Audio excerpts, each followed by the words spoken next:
Well, South Park is officially back, and my God, do they know how to make an entrance. I didn't even know the episode was out until the morning after, and saw all the hullabaloo on the internet. There was even a part at the end of the episode that genuinely confused me.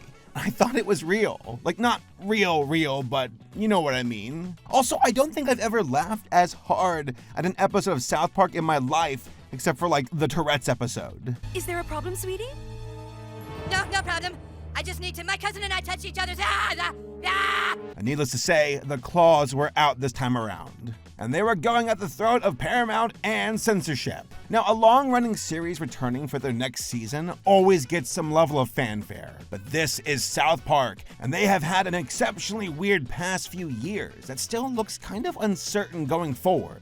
And while they've avoided talking about a certain provocative political figure head-on in the past, this time Matt and Trey have fully taken their gloves off to fight back against censorship. And I'm happy to report that Sermon on the Mound is just as sharply written and effective as they've ever been, even though getting there required them hitting below the belt where it really counts. But what exactly happened in the episode to get this kind of huge reaction online? Even to the point where the White House is saying, South Park, never heard of it. Well, let's do a quick plot synopsis so y'all can get some context, because trust me, you'll need it. God, I'm still kind of unsure of what I watched. All right, then I'm gonna sue your whole town. You got that? $5 billion. What'd he say? He said he's suing us for $5 billion. But real quick, this video is brought to you by Raycon. Folks, there's nothing better in life than when two things come together to form the perfect synergy. Does it feel good? Especially when it's something that was already good on its own. It comes back newly improved. And I'm not talking about the bad remakes that I cover here on my channel, folks. No. Think Toy Story 2 and 3, not 4. Yeah, I said it. You know, the good sequels. Well, Raycon is back at it again, and they've come with a sequel to their everyday earbuds classic model. These earbuds are back for round 2 with active noise cancellation, the only feature they were missing. Included are other awesome features, such as 32-hour battery life with 8-hour of playback time, reliable button functions, and awareness mode, so you can converse with people around you without having to remove your earbuds. It's one of the main reasons why I still recommend them to my friends and those who follow my work. At half the cost of other conventional brands, you really can't find a better deal. They also have some awesome accessories on their websites, like cool carrying cases and quick charge cables to help accessorize your Raycon experience. So make the switch to better audio today by heading on over to buyraycon.com/Saberspark. to get 20% off Raycon's fan-favorite everyday earbuds classic. Or hit up my QR code on the screen. Thank you again to Raycon for sponsoring this video, and now back to the video. Everyone hates the Jews. Everyone's fine with using gay slurs. Oh, well, that's not good. No, it's terrible. 'Cause now I don't know what I'm supposed to do. So, the town of South Park is entrenched in an ideology war. When has that ever happened? Cartman is depressed and struggling to cope with a lack of woke content to make fun of. PC Principal has lost his sense of hope and became a power Christian principal, PC Principal, openly welcoming Jesus into South Park Elementary. Which, by the way, it's not lost upon me that time is a flat circle. And the commentary of PC Principal going from extremely progressive to extremely religiously fanatic driven. It's, come on, again, 10 years, the pendulum swings. Randy takes it upon himself to confront the president for forcing religion into their school system. But Randy and the angry mob all realize that Mr. Garrison has since abandoned politics to be with his boyfriend. So I guess they're dropping that plot point, and for good reason too. Matt and Trey have made their dislike of Trump openly known for years, and at first they opted to not show any direct depictions of him, and only brought him up once he became completely unavoidable in the media. The production crew learned a harsh lesson from attempting to serialize the show during an election year back in 2016. So Trump is no longer portrayed in a surrogate form through Mr. Garrison. Instead, the person behind all the chaos is their new iteration of Trump in the series, which is a reskinned version of Saddam Hussein from the South Park movie. What a throwback. I can change, I can change. Now he's a flappy-mouthed tyrant who impulsively threatens to sue anyone who questions him. He even has Saddam's theme music and keeps pushing Satan for underwhelming sex. Randy and the townspeople protest Trump for forcing religion in the schools as he threatens to sue them for questioning him. 60 Minutes does a story on the protest scandal, but noticeably tones down their reporting to not upset the administration any further, echoing the lawsuit between CBS and the Trump administration. Jesus is mostly just back in South Park as set dressing, but he eventually becomes a network surrogate that highlights the merger debacle between Paramount and Skydance screwing over their colleagues. In order for the merger to be approved, Paramount chose to placate the FCC by settling with Trump to avoid another lawsuit. And by the looks of things, the merger has since been officially passed by the FCC. Jesus has to say it under his breath so the news doesn't capture it. But he pretty much sounds like a network executive telling Matt and Trey to tone things down so they don't risk the show getting canceled. To which,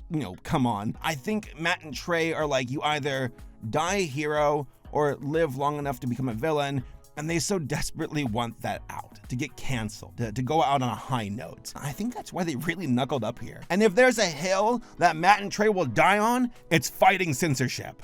God bless them. This is the most direct meta-commentary they could do concerning the effects of corporations bending the knee and paying up to political influence. Declaring that woke culture is dead, Cartman loses all sense of purpose for his life. There's even a part where he's like, if everyone's like me, then what am I going to do?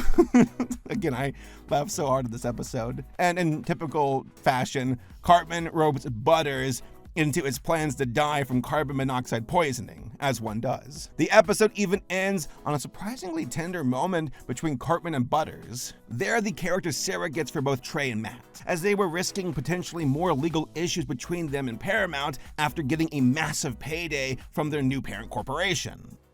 Oh, I think I might be going. Yep, sweet death is about to come. I love you, man. Gerald eventually reaches a settlement deal with the president for $3.5 million, but with one additional caveat. The most shocking joke in the entire episode revolves around a pro-Trump PSA being shoehorned in as a condition of the payoff deal. This was echoing similar conditions from the settlement reached between Paramount and the Trump administration, settling for $16 million and an additional $20 million in funding going towards pro-Trump ads and PSAs to make things more fair and unbiased. What they came up with is pure cinema. It's a short film of a live-action deepfake Trump wandering through the desert and taking off his clothes. He collapses onto the ground, fully nude, only to have his micro-penis with cartoon eyes speak, saying he approved this message. Now, I obviously had to get creative with the editing here because I can't show that full clip on YouTube. They even bought a website domain just for the PSA, and it's called HeTrumpedUs.com, which I gotta admit, I thought the clip was real at first. I know it's not him, but my God, it was convincing. But no, it was an actor deepfaked to look like Trump, and they did an incredible job pulling it off. The content of the video itself isn't just shocking and hilarious, it's actually the second time the South Park guys have used deepfake technology to mock Trump. Back during the peak of the pandemic in 2020, South Park was mostly at a standstill as COVID restrictions had completely thrown a wrench in their normal production schedule. Instead, Matt and Trey worked on a short-form live-action web series called Sassy Justice, starring themselves and fellow comedian Peter Serafinowicz as deepfake celebrities on a local news show in Cheyenne, Wyoming. Sure, Sassy Justice was an objectively really weird concept to run with, but it was still pretty funny, giving us such out-of-context gems like this. Combing through the internet, I found hundreds of deep fakes. There were ones of Scarlett Johansson, Vagina poop. a few of Tom Hanks, Oh, vagina poop. and even our beloved Carrie Underwood. Oh, vagina poop. Vagina poop! Sassy Justice also kicked off the creation of their own AI startup company, fittingly named Deep Voodoo. Get it? Like deep doo-doo. Alright, so Matt and Trey started getting involved in AI because they were planning on making a live-action Trump deepfake movie between South Park seasons. Parker explained in an interview with the LA Times, stating, quote, "Not a lot of people know that we were a day away from starting production on the first feature film we had done since Team America. We were going to start shooting on the day that the pandemic shut everything down. It was months and months of getting ready for that movie to just be like, nope, it's over. It was going to be Deepfake, the movie. It was about this guy who looked exactly like Trump because we deepfaked Trump's face onto him. And it was this whole funny thing because, of course, it ends up with Trump just naked and getting run through the ringer and everything. And that's why it was so funny and so timely." End quote. Which, yeah, now that all makes sense. Their deepfake project had effectively become lost media that was put on hold by the pandemic and was completely shelved in August of 2022. At that time, Matt and Trey were also entrenched in legal issues between both HBO Max and Paramount over which company got exclusive streaming rights. For context, this was shortly after their two-part special, The Streaming Wars, had aired on Paramount+.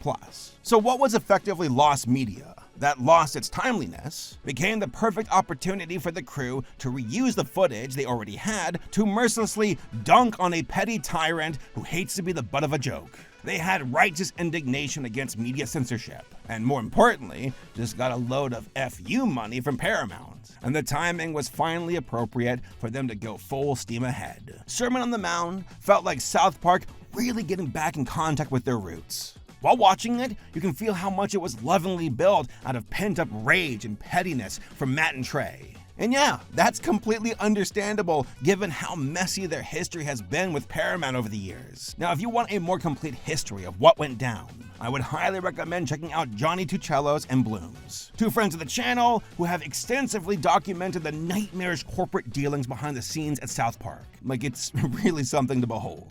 So considering an episode takes roughly 6 days of production before being aired, the fact that this was being created secretly as they were finishing contract negotiations with Paramount for a whopping $1.5 billion is absolutely incredible. Not to mention hilarious, as this episode in particular exists mostly to screw over Paramount. Trey made a statement about the finalized deal in Variety on July 23rd saying, quote, "We are grateful for this opportunity and deeply honored by the trust placed in us. This is about more than a contract. It's about our commitment to this organization, our teammates, and our fans. We're focused on building something special and doing whatever it takes to bring championships to the city." Yep, they definitely built something special that only South Park could deliver on. The showrunners knew the exact approach to effectively bait Trump into responding and potentially retaliating by suing Paramount again.